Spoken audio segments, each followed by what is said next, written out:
is enough said.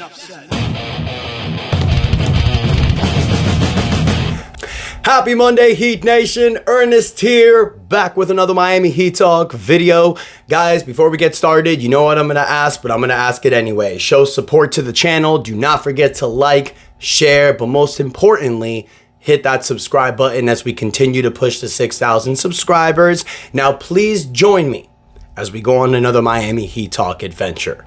Now, the 2025 regular season is over, you guys, and it really ended with a heartbreaker.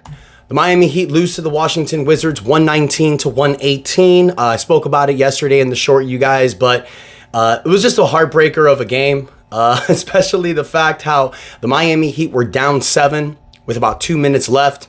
They were able to come back, tie the game. They even got a 4-point lead with 8 seconds to play.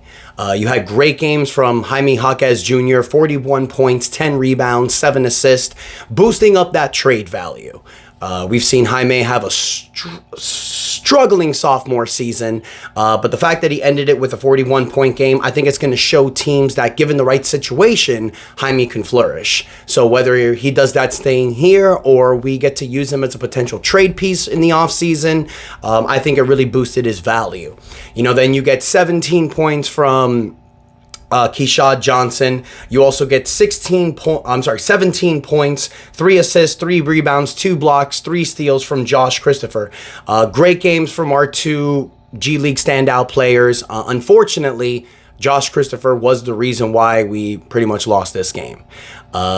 Justin Champagne hits a 3-point shot, puts the Heat up by 1. Josh Christopher gets the ball, steps on the backcourt line, unfortunately, so it's ruled out of bounds, and then Bub Carrington hits that game winner. So it's a heartbreaker, but this pretty much just sums up the Miami Heat season, you guys. That final game, how we were in a roller coaster on a high and then just get shut back down, that's exactly what this Miami Heat season has been.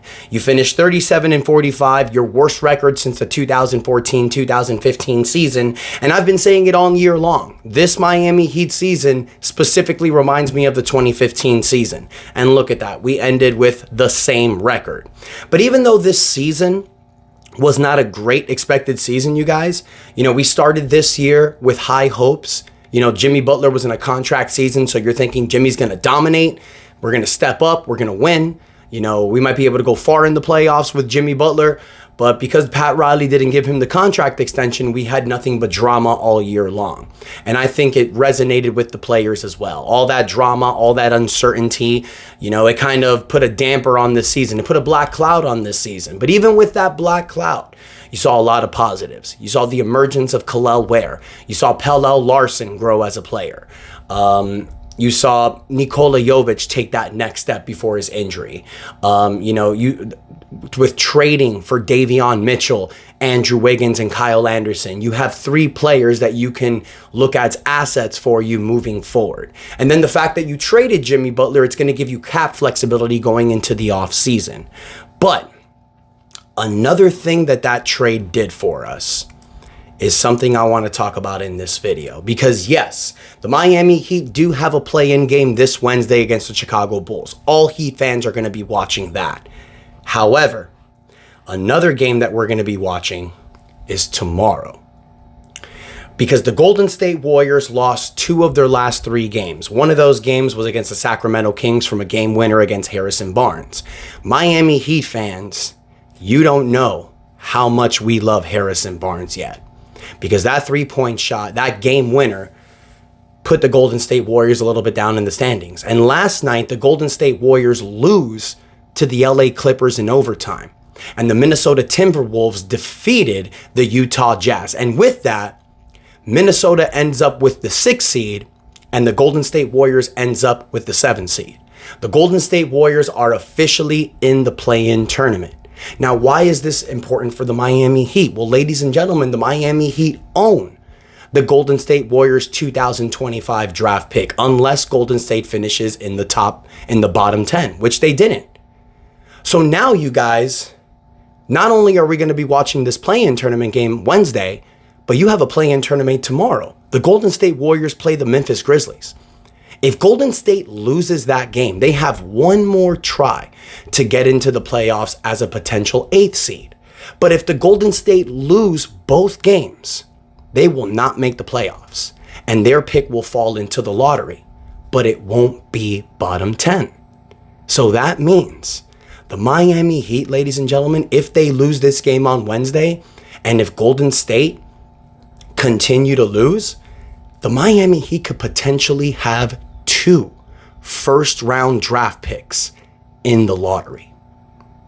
Now, the Phoenix Suns also lost their game yesterday, so the best that the Miami Heat is going to end with if they don't make the playoffs is probably with the 11th or 12th pick, something like that, anywhere from 10 to 12. If Golden State don't make it in, then you could potentially have their pick, which can be anywhere from like 12 to 14. Now you have 2 picks that are in the teens, 2 shots at potentially getting a top 4 pick. And if you do that, now you're in the sweepstakes for players like Cooper Flagg, Dylan Harper, VJ Edgecombe. There's a lot of players in this 2025 draft, ladies and gentlemen, that can help this Miami Heat team now. And when you look at this roster, led by Tyler Hero and Bam Adebayo, 2 players that could potentially be all-stars next season. Kel'el Ware, who will continue to get better. Jaime Jaquez, Nikola Jovic coming back. With Haywood Highsmith, bringing back Drew Smith. With Alec Burks possibly coming back. Hopefully we can trade Terry Rozier, you guys, but I don't think we can get rid of that contract. So we're probably stuck with him unless we can work out a buyout or a team can take him as a potential trade, looking at him in the last year of his contract as an asset. Doubt it, but you never know. But Heat fans, this week is going to be very important for Miami Heat basketball. Not only for us to see if we potentially make the playoffs, but also keeping an eye on Golden State. Golden State was the 5th seed a few weeks ago. So I was thinking, okay, you know, they're probably going to make the playoffs as a top 6. So the best that we'll have is a lows 20s pick. But now we could potentially have the 12th to 14th pick if Golden State loses these next 2 games.